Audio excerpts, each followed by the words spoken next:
What would it feel like to be truly, deeply happy, regardless of your circumstances? Did you know that happiness is a choice and not a result? That you can create your life on purpose? Join us now to learn more. This is the Time to Rise and Thrive radio show. And here's your host, mindset coach, and facilitator of change, Jackie Mott. Well, hello and welcome to Time to Rise and Thrive on Inspired Choices Network. I am your host, Jackie Mott. I own a company called Phoenix Coaching in London, Ontario, and today's show is called Being Hurt is Inevitable, Healing is Optional. On Time to Rise and Thrive, we talk about changing our subliminal sound track. And if you haven't listened to the shows before now, you're going to get a feel for what that is. But basically, it's this the stuff that plays in the back of our mind, 24/7. Every day we've got these messages that are playing through the back of our mind, and they control everything. They control how we perceive things. They control how we see ourselves. They control everything, our money flows, our relationships, all of it. So it's really important to become aware of what is going on in the back of our mind in order to change the things that aren't serving us and start to reprogram or reset the subliminal soundtrack and get that into a more positive, more supportive space. So if you would like to go and grab your free copy of 3 Easy Ways to Reset Your Subliminal Soundtrack, you can do that at phoenixcoach.ca. That's PhoenixCoach.ca. And it gives you some tips on how to go about resetting that subliminal soundtrack and changing those messages that aren't actually very helpful to you. We also have a special right now during COVID, and I'll talk more about this later, but a 30-minute session is only $25. So I'm going to sort of read to you what the description is of the show so you have some idea what we're talking about. And again, the show is called Being Hurt is Inevitable, Healing is Optional. We know what happens when we'll deal with the things that have hurt us, right? When we choose to stuff them down and ignore them rather than healing them. It's kind of like piling up all of your garbage in a corner and never taking it out. You just keep piling it up, and eventually you have no choice but to deal with it. Healing can be a difficult and painful thing. It requires us to look at things that we may not want to look at in the same way that pile of garbage in the corner eventually requires us to clean it up, and it's a pretty big mess. That can be really very overwhelming, but how do you eat an elephant? One bite at a time. So that's the stuff that we're going to talk about on today's show. And today what I'm going to ask you to consider is that healing is actually an action word. It's not something that just happens without us making any kind of effort. It's something that requires something of us. And I also wanted to talk about, I don't know how many people are around my age, but there was a store called Baskin Robbins, and they had like the 21 flavors, right? Do you remember that? So I've been thinking a lot about this, the different flavors of pain. And it's so vast. Like the more I think about it, the more I think, wow, there's more there. There's more there. There's more there. Because we can have a reaction to somebody who says something nasty to us in the grocery store that would be completely different than the same thing being said to us by somebody that really matters to us. Do you know what I mean? Like if somebody says to me, oh, you're fat, and I don't know them, well, actually, that's a bad example because I don't really care. But if I don't know them, it's gonna hit a different spot than it would if somebody that I really care about tell me that. And it's really important, this idea of tribe, which is another thing that we talk about a lot on the show, this idea of tribe and how important it is for us to surround ourselves with people who support us, who believe in us, who see us for who we truly are and love us anyway. It's very important to have those people because they're the ones that help us to see ourselves truly, right? They're our mirror to the world. And, you know, I've got this whole thing that I talk about sometimes where I've got about maybe 5 people in my world that if they said to me, oh, Jackie, that was not good. That was not a good idea. That was bad. behavior or you hurt me. If one of those 5 people said that to me, I would really have to stop and take a look at what I had done or what had happened. Because, like we all do stupid things sometimes. We say things without thinking. We behave badly. It happens to every one of us. But I have that core group that their opinion of what I'm doing and of how I'm behaving is very important. Outside of that, it needs to be pretty big for me to react to it. So I have been watching some videos by Will Smith. And Will Smith is somebody who has really come to impress me over the course of his career. He started out as the Fresh Prince of Bel-Air. You remember that? And he was sort of silly and but over the years as I've watched him, some of the roles that he's taken on, I'm really quite impressed with how he's handled that. And a few years ago, I found, probably on Facebook, it might have been on YouTube, I can't remember in all honesty, but he started to record these videos about life. And I pay attention to those because I think that he's got some incredible wisdom.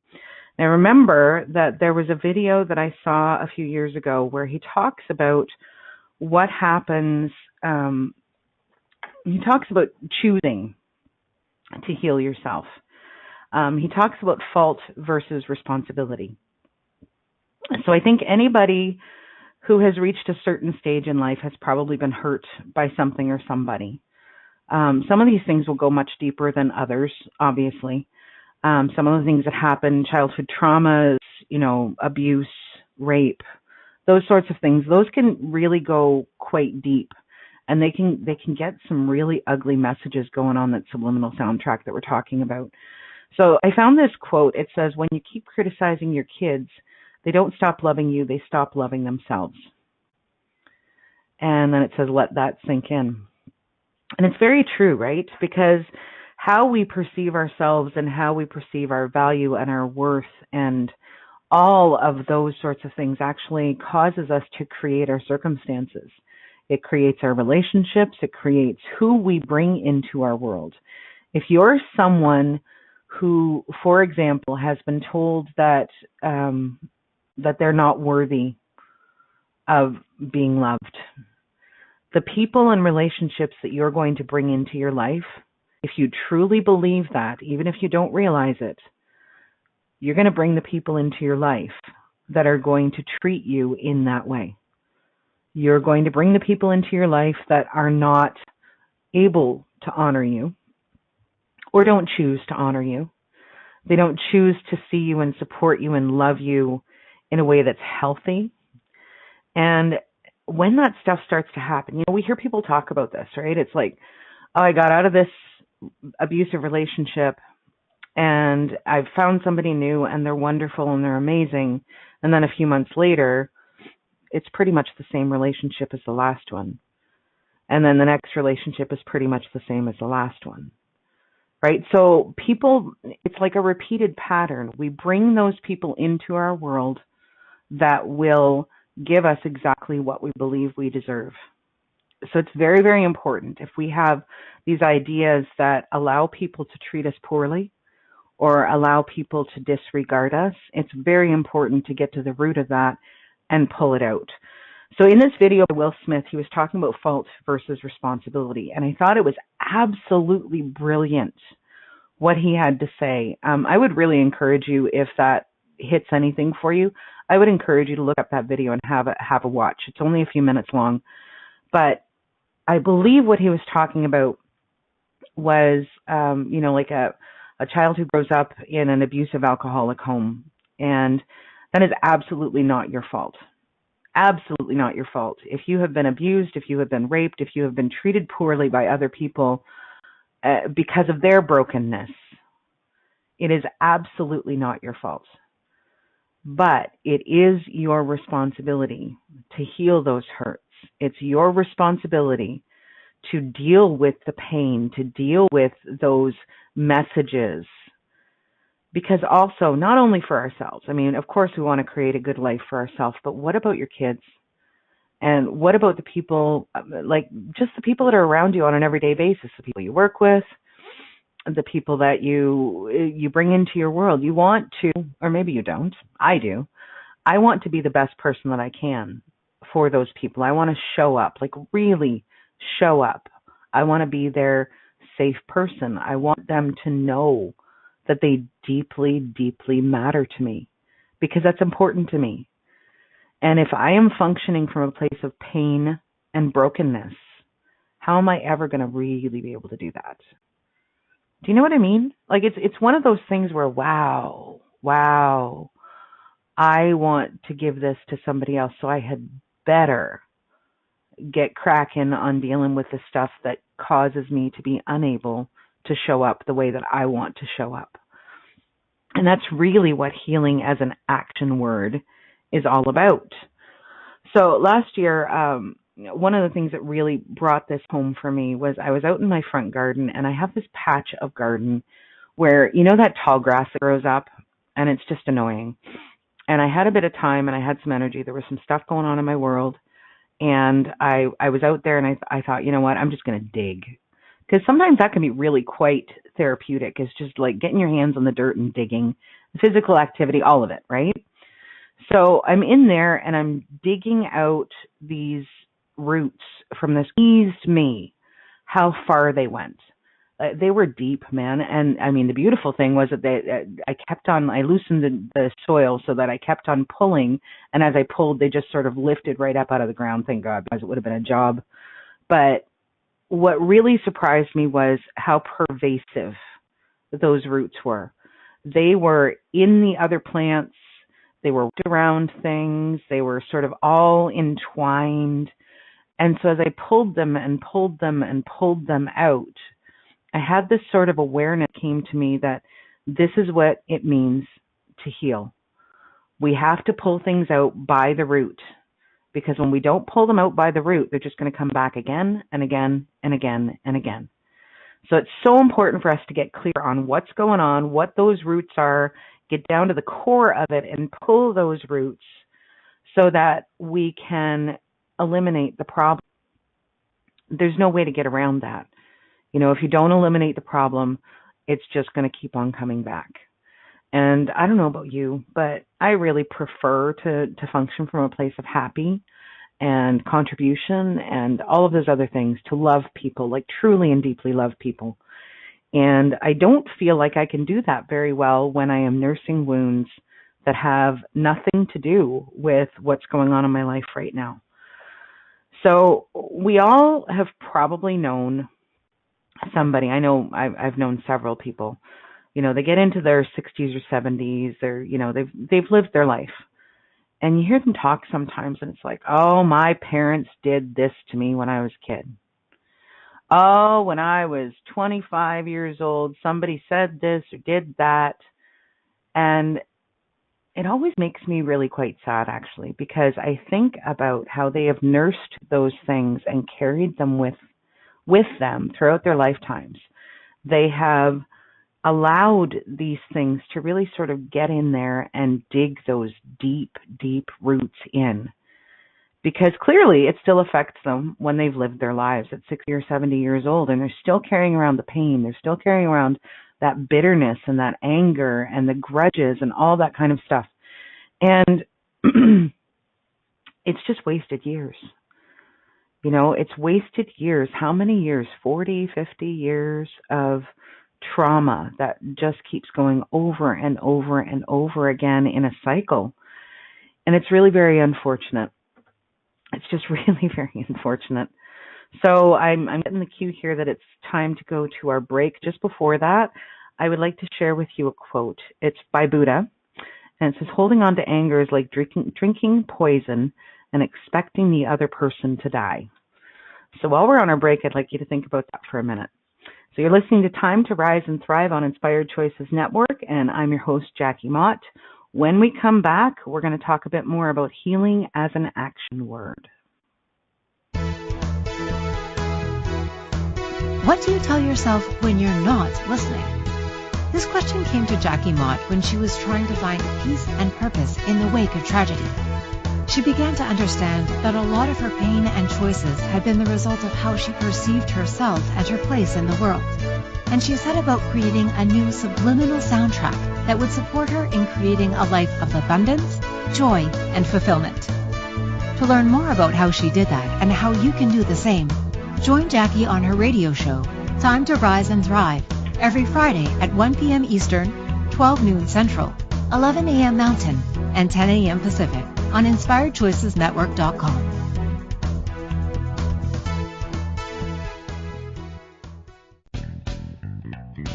Are you a subject matter expert? Are you here to share your expertise with an audience waiting to hear from you in only the way you can deliver? Are you ready to have your voice amplified across the airwaves? Inspired Choices Network has a global radio platform streaming to millions of people across the world. Professionally produced and supported by an accomplished team every step of the way, you can broadcast from anywhere in the world, knowing your voice matters, and we ensure it is delivered with ease and efficiency. Eager to hear your message? The world awaits. Contact us today to become an Inspired Choices Network radio host. Email becomeahost@inspiredchoicesnetwork.com.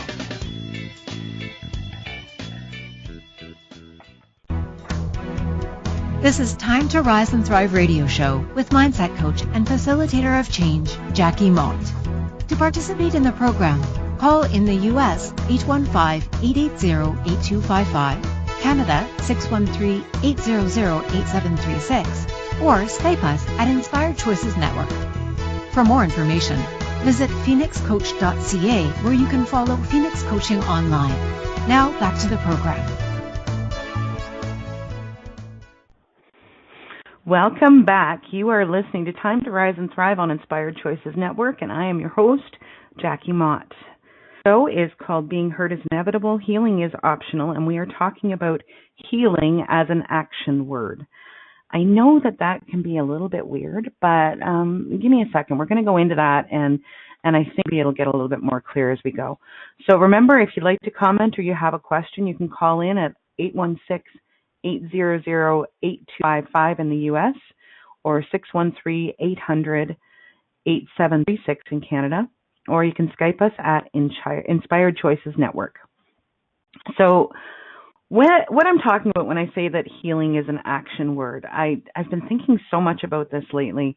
And, we're told to rest because our body needs to heal.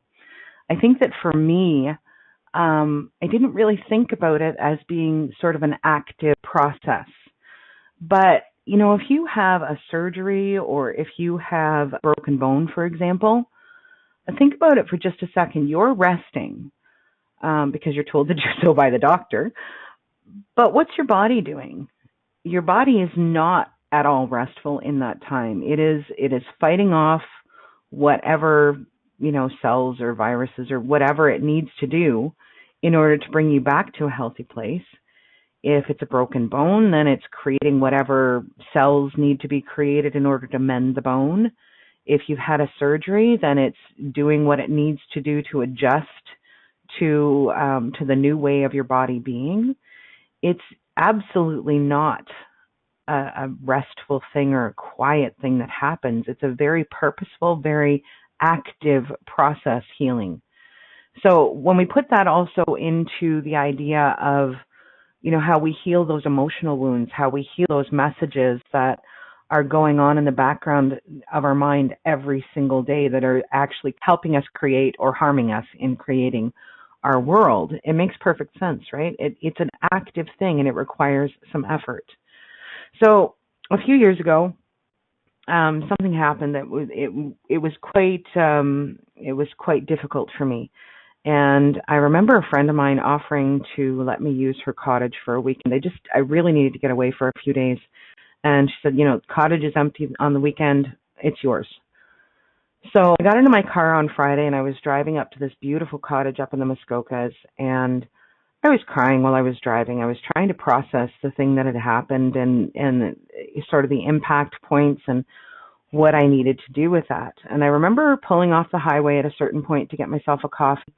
And when I pulled up at the stop sign, I remember sort of crying out to God, why does this have to hurt so much? And it's so beautiful when you ask these questions. It's so beautiful when you can be in the space of like, what is for me to learn here? What do I need to know here? Why is this happening and what can I do if anything, about it. It's so beautiful to get into that space of question because that's where the answers lie. That's where the magic lies, is in that space of question. And so I pulled off and I went and drove through the drive-thru. I made my order. And as I was doing all of this, we call this a download in my world. And it's basically where all of a sudden you get this just huge enlightenment where you understand so clearly what it is that you need or that's going on. And I remember having this moment where I understood things in a totally different way. I'd had a hysterectomy a number of years before. There was a problem with my uterus that they weren't able to deal with in any way than to remove it. And so that part of my body no longer served me, right?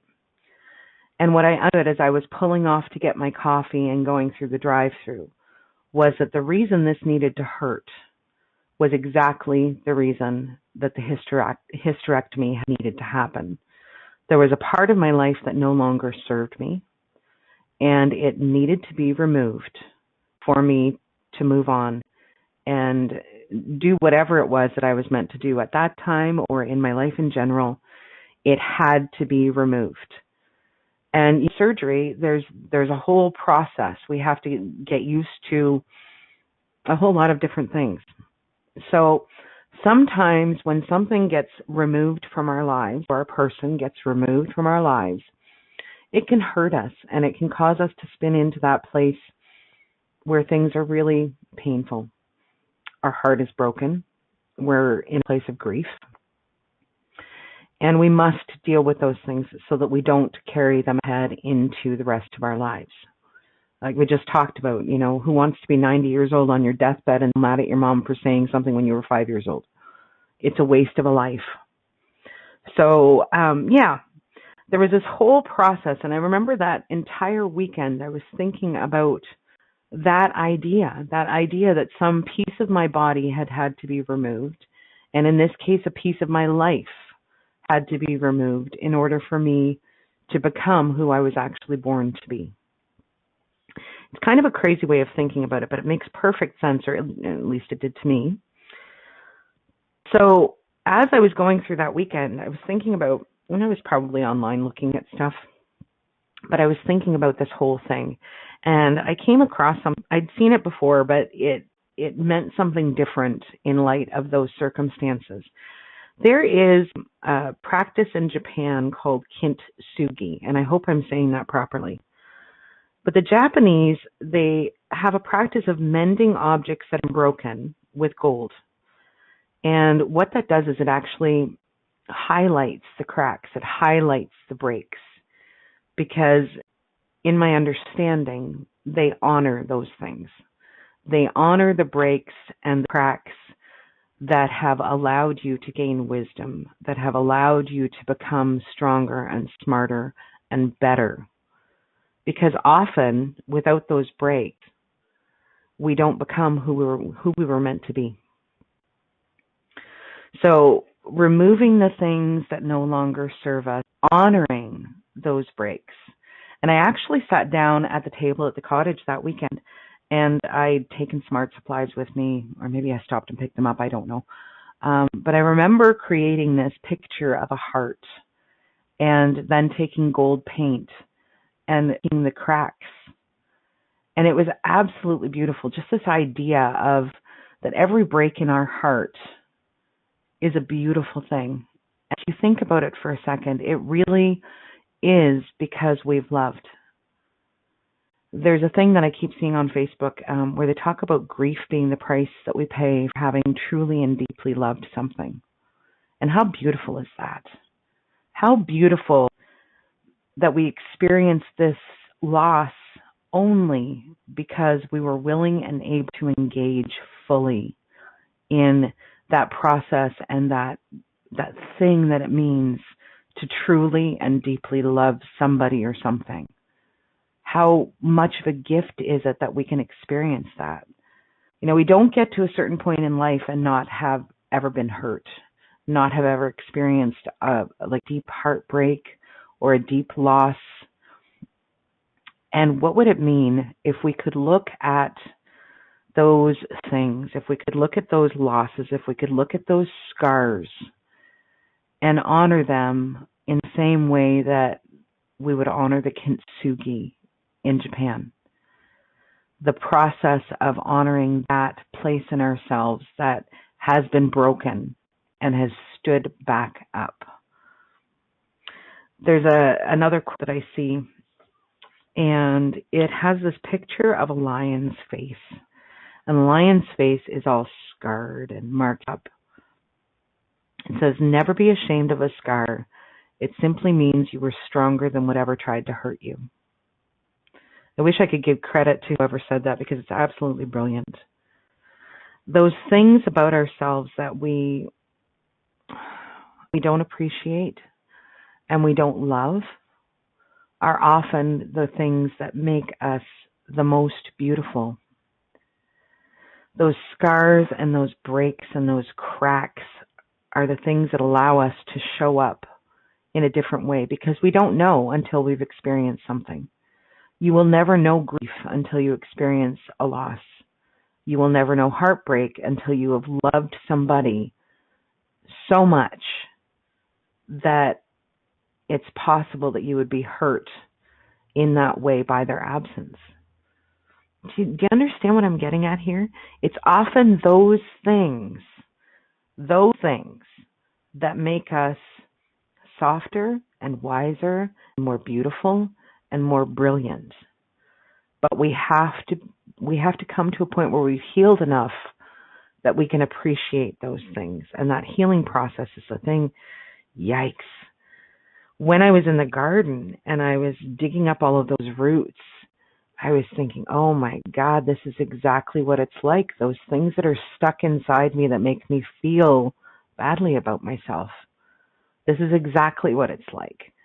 They're buried, and if I am not willing to loosen up the soil and dig deep and pull them out, then they may well be there for the rest of my life, and that is simply not acceptable. It's not acceptable for me to not show up as who I was born to be, who I came here to be, whatever your belief system is, right? It's not acceptable. So going back to Will Smith, it is my responsibility to deal with those things. It's my responsibility to go back and heal those things and pull those roots out so that I can show up for the people I care about. I can show up in the way that I am meant to show up in this world. And so it's so important to see this thing as an active process. It's going to require effort, but the payoffs, man, they are so great. They are so great. Think about that older person and how much joy and fun maybe has been robbed. Think about that because, you can live that way if you choose to, and there's nothing wrong with that. I'm certainly not trying to judge anybody, but think about that for just a second. This whole idea that we have been robbed of the thing that could have made a difference, the thing that could have brought us tremendous joy because we were unable to see it or unable to engage with it in the way that we could have because of these messages, because of these things that tell us we're not worthy, that tell us that, we can't trust, that tell us all of those things, right? What about that? What about this idea that we can enjoy life more, that we can have more, that we can love more fully and more completely by healing what holds us back? Isn't that brilliant? Isn't it just amazing that is our reality? I just find that so inspiring and, Inspired Choices Network, right? Yay! Okay, so I see that we are coming up on our second break. So I'm gonna call the break right now. You're listening to Time to Rise and Thrive on Inspired Choices Network. I'm Jackie Mott, your host. And when we come back, we will talk more about healing as an action word.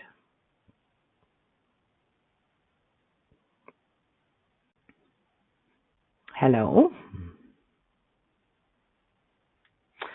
Okay, I'm not sure what's going on here. All right, so we'll just keep going, I guess. Okay, so healing is an action word. Our show today is called Being Hurt is Inevitable, Healing is Optional. So when I used to go to karaoke a lot years and years and years ago, man, I had so much fun going to karaoke. Anybody else out there that's been there? Yeah. So there was a song that we used to hear. We used to hear it quite frequently, actually. It was called "The Devil Went Down to Georgia." Have you ever heard that song? And so in that song, I mean, the gist of it is that the devil challenges some guy, I think his name's Johnny, with like a, what do you call it, a competition on who can play the fiddle the best. And if Johnny beats him, he's going to give him a fiddle made of gold. And so the song talked this whole competition and how ultimately Johnny wins. So I'm thinking about our devils because I often talk about our demons and our devils as being those things that when we haven't dealt with them, they come in and they sort of they mess with us, right? It's those voices that tell us that whatever. They tell us the bad things about ourselves and cause us to be unable to see ourselves in our beauty and our glory. And so that's your demons and your devils. And so when I hear this devil went down to Georgia, it makes me think of that. But let's consider something from a bit of a different place. What if our devils are actually there to help us? What if they are there to highlight and show us parts of ourselves that need some attention or need to be dealt with? It's definitely not easy to go through a healing process, but when you're willing to dance with your devils, you can dance them right out of. So here's the thing. When we heal the traumas we've experienced, they no longer hold the power to poison us or to steal our power and our joy. That's why it's so very, very important to do the work to heal the things that have hurt us in the past and to reset our subliminal soundtrack and set ourselves up for more success and more happiness. There was a movie that came out a few years ago. It was called The Help. And if you remember that movie at all, you'll remember the character was called Aveline. And she was a lady who, she lived in the South, and she was a maid and also a nanny. She was raising this little girl. I think her name was May Mobley. And there, like over and over and over again throughout the movie, Aveline says to May Mobley, "You are kind, you are smart, you are important." And as she does this, over and over and over again, I'm thinking about, wow, think about that. If she raises a few kids and she says those things to those kids every day or a few times every day, what are they growing up to believe about themselves? They are growing up to believe that they are kind, they are smart, and they are important. So, comparatively speaking, if we're looking at a situation where a child has been criticized or, not cared for, not acknowledged, not praised, not seen in their beauty and their power, like compare those two things, right? You've got the kid who's been abused versus the kid who's been told over and over and over again, you are kind, you are smart, and you are important. So now switch it from the kid. Switch it from the kid into your own self. We hear people talking about the inner child and how we need to heal our inner child, all of that kind of stuff, right? And I'm not a therapist. I don't pretend to be a therapist. I'm a coach. And in my humble opinion, the difference between a therapist and a coach is the coach is a little bit more action-oriented. Therapists often, they dig deeper into the ideas and, what do you call it? They dig deeper into what happened and how it happened and why it happened, and more of the feeling stuff, where a coach is just like somebody who teaches kids how to play baseball, for example. You've got a coach that is teaching them how to swing a bat, then they're going to be more action oriented. It's going to be about hold that bat a certain way. Put your hands here. When you're getting ready to swing, you want to have your feet in this position.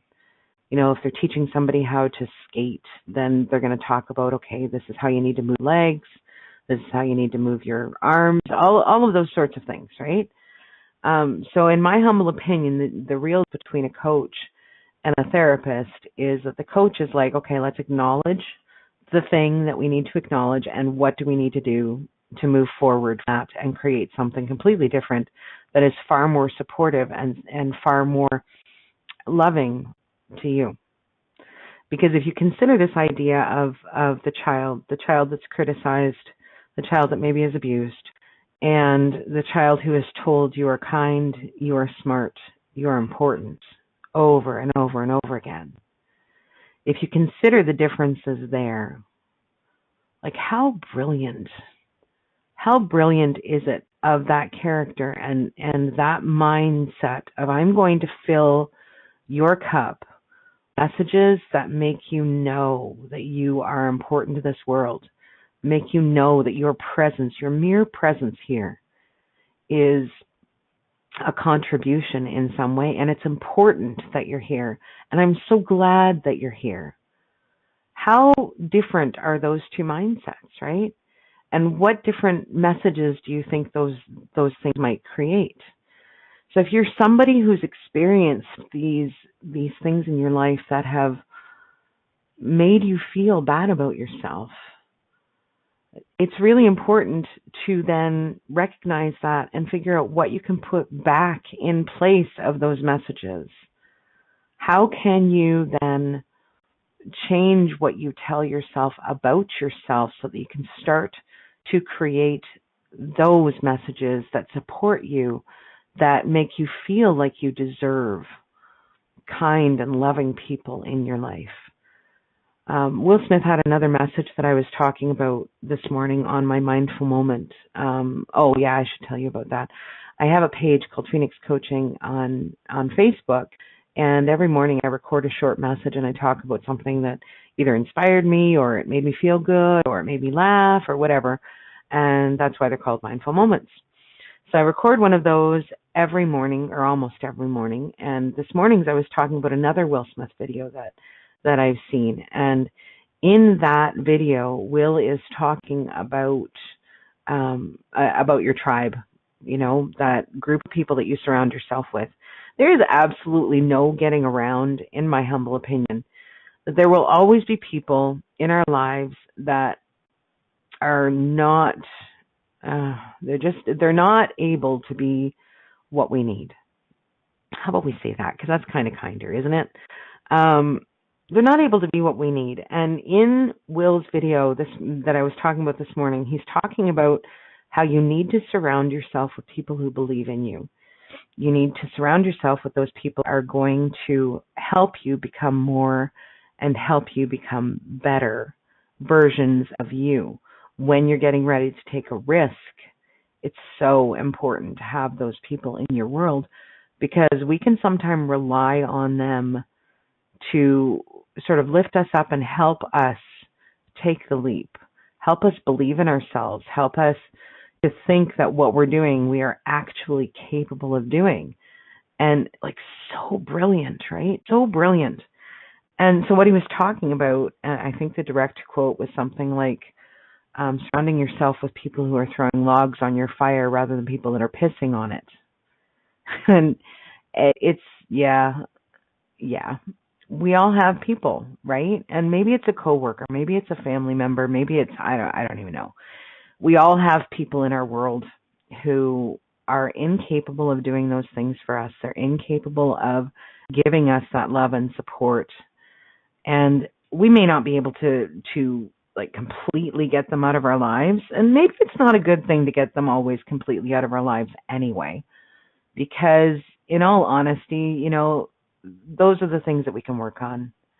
And they will help us to see how far we've come in our healing simply by their presence and simply by seeing how we are or are not triggered by them in our world. You know, there's always going to be those soft spots that people maybe can stick or poke with a stick and send us flying. You know, we all have them. And the whole purpose of the healing is to get to a point where those things no longer have power over us. They no longer have the ability to trigger us. And it is quite a process to do so. So healing as an action word is all about that, you know, doing the things that we need to do. Sometimes that might be going for a walk. Sometimes it could be, you know, it could be about exercise. It could be about eating. It could be about sleep. It could be about fun, you know, making sure, because we all need to have some fun every once in a while, don't we? It could be about that. It could be about anything, maybe taking a bubble bath or going for a walk in the woods. I remember that trip that I took up to the cottage. I was in the woods, and I have a thing for butterflies. They're sort of one of my, I don't know, my animals, I guess, and spirit animals or whatever you call that. And I remember going for a walk in the woods, and I was really quite foolish. It was June. It was hot. I wasn't in the best shape of my life. And as I was walking through the woods, I came to a place where I had gone so far without even realizing it, because I was just walking, man. I was just doing what I needed to do to get through what I was trying to go through in that particular moment in time. And I wasn't paying attention. And that's sometimes not the safest thing to do. It was a really hot day, and I was in among the trees, and there was no air movement really. And I remember getting to a certain point where I thought, oh boy, I better turn back. You know, I'd taken a bottle of water with me, but when you're trekking up and down hills and over fallen trees and whatever, it doesn't take long to go through your water bottle. And so I remember walking back to my car, and I was starting to get a little bit frightened, because I remembered on the path that there was still at least one big hill that I had to make it up before I got back to the parking lot. And I had no water left. I was breathing quite heavily. And I remember sitting down on a rock and just being like, okay, somebody help me. Help me get back to my car. And all of a sudden there were a whole bunch of dragonflies. Like, just all of a sudden, I got up and I started to walk again, and here was a dragonfly. And it was like they were leading me down the path. There were so many of them. I don't think I've ever seen that many gathered at any point in my life except that one. And as I'm walking along and I'm getting ready to take this hill, there was one that actually kept on buzzing around my head and, you know, landing on my head, just sort of bugging at me. And I wondered later if that wasn't sort of a, you know, who knows, angels, fairies, like who knows about these sorts of things. But I remember feeling it was such a gift that particular dragonfly had buzzed my head so many times that there was no sitting down. There was no not moving forward. It was and bugging. And so I kept going. I kept walking. I kept putting one in front of the other, one hand in front of the other as I was climbing up that hill. And eventually I made it back to my car. And when I got back to the parking lot, I was getting ready to get into the car, and I remembered that for some reason that morning, and I never buy, these energy drinks or what do you call that stuff with the electrolytes in it? I can't think of what it's called, but whatever it is, I never buy that stuff. But I had stopped at a store earlier that morning, and I saw a sign, get 2 of these drinks for, I don't know, say $2. I have no idea what it was. And I was like, I think I'll do that. Never buy the stuff, but I did that day. And when I got back to my car, I was so very, very grateful that I had done that, because here were these 2 drinks waiting for me in the car. So I was out of water, and I had to drive back to the cottage. And I don't know, in all honesty, I felt very faint. And so I am so glad that I got back to the car and I had those energy drinks waiting for me. Now, I'm not sure exactly what's going on because we should have had a couple of breaks by now, and for some reason they're not happening. So I'm just going to keep on going and hope that this is actually doing what it's supposed to do here. So another quote that I came across when I was researching and getting ready for. What do you tell yourself when you're not listening? This question came to Jackie Mott when she was trying to find peace and purpose in the wake of tragedy. She began to understand that a lot of her pain and choices had been the result of how she perceived herself and her place in the world. And she set about creating a new subliminal soundtrack that would support her in creating a life of abundance, joy, and fulfillment. To learn more about how she did that and how you can do the same, join Jackie on her radio show, Time to Rise and Thrive, every Friday at 1 p.m. Eastern, 12 noon Central, 11 a.m. Mountain, and 10 a.m. Pacific on InspiredChoicesNetwork.com.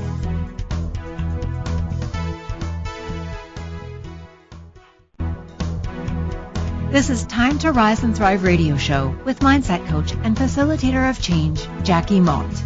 To participate in the program, call in the U.S. 815-880-8255, Canada 613-800-8736, or Skype us at Inspired Choices Network. For more information, visit phoenixcoach.ca, where you can follow Phoenix Coaching online. Now back to the program. This is Time to Rise and Thrive radio show with mindset coach. Hello. I don't know what's going on. I think we're having some technical difficulties, so I'm really hoping that this is actually you guys can hear me, and this is being recorded. At any rate, we will find out soon. So we only have a few minutes left in the show, and I just want to recap a little bit of what we've talked about. It's healing is an action word. The show today is called Being Hurt is Inevitable, Healing is Optional. It's Time to Rise and Thrive on Inspired Choices Network, and this is Jackie Mott. And the thing about healing is that it's a process. It's a real process that can take some time, and sometimes it involves us sort of stepping back into it. Do you know what I mean? Like when we think that we've actually conquered something, and then lo and behold, there it is again. And that's happened to me multiple times, and it's because it's a process and it takes time. It requires us to engage over and over again until we are in a position where we have really learned what it was that we needed to learn, and where we have come to the place where there's no longer power in what used to send us spinning. So there's another quote here that I would like to read for you. I have no idea how to say this name. So Ijoma Umabinyo, I don't know. Hopefully that's right. It says, healing comes in waves, and maybe today the wave hits the rocks. And that's okay, darling. You're still healing. You're still healing. The thing of it is we have to come to a point where we know that no matter what comes up for us, no matter what we might be facing, we have everything inside of us that we need to heal the things that have happened to us. We have the tools, just like I had in the garden that day. I had the tools to loosen the soil so that I could dig up those roots and pull that long grass out of my garden. We have the tools, and if we don't, there are people that can help us. You know, you may have somebody in your own tribe. Sometimes all we need to do is, like a cup of tea with a good friend sometimes, or a glass of wine can be incredibly therapeutic.